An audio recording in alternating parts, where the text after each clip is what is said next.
Salut! On y est! Dernière stratégie de cette mini-série.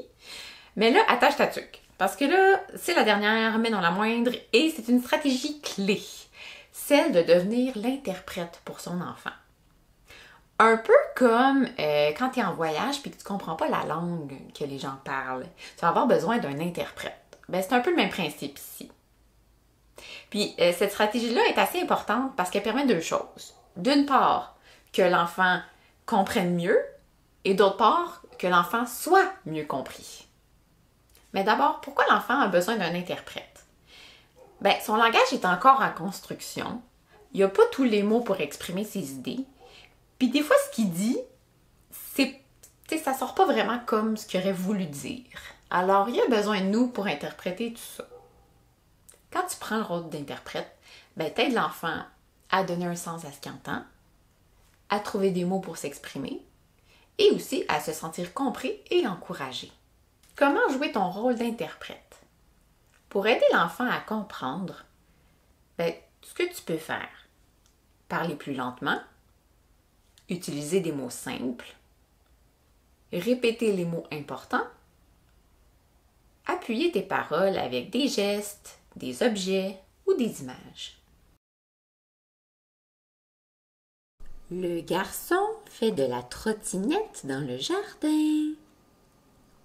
Des fleurs, des arbres, il roule avec sa trottinette.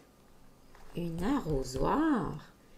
Pour arroser les plantes, j'utilise une arrosoir. Pour l'aider à s'exprimer, ben, tu peux mettre en mots ce qu'il semble vouloir te dire avec ses gestes, ses regards, ses sons. Tu peux reformuler ses phrases avec des mots plus clairs ou plus complets. Tu peux nommer ce qu'il vit, ce qu'il ressent, ce qu'il tente de dire.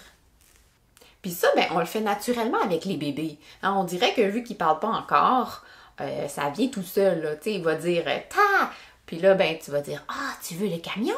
Alors là, je viens de traduire dans le fond ce qu'il veut me dire par son comportement, par ses sons, même s'il n'a pas du tout dit cette phrase-là. Donc, on est vraiment comme dans une traduction bienveillante du comportement communicatif de l'enfant. Puis c'est là où je veux t'emmener en tant qu'interprète. Est-ce que tu te sens prêt ou prête à partir à l'aventure? Tu as maintenant 6 stratégies en main qui sont simples, efficaces, mais surtout pleines de bon sens pour stimuler le langage de ton enfant au quotidien. Il faut surtout voir ça comme des attitudes à adopter dans une interaction. Je vais te laisser dans la description un lien pour aller télécharger un résumé de ces stratégies-là. Alors, tu vas pouvoir les avoir là, au quotidien pour t'accompagner.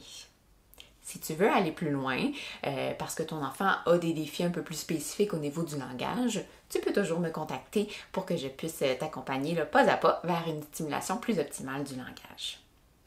Alors, je te remercie d'avoir écouté cette mini-série et je te souhaite plein de belles découvertes et d'aventures avec les petits explorateurs qui t'entourent.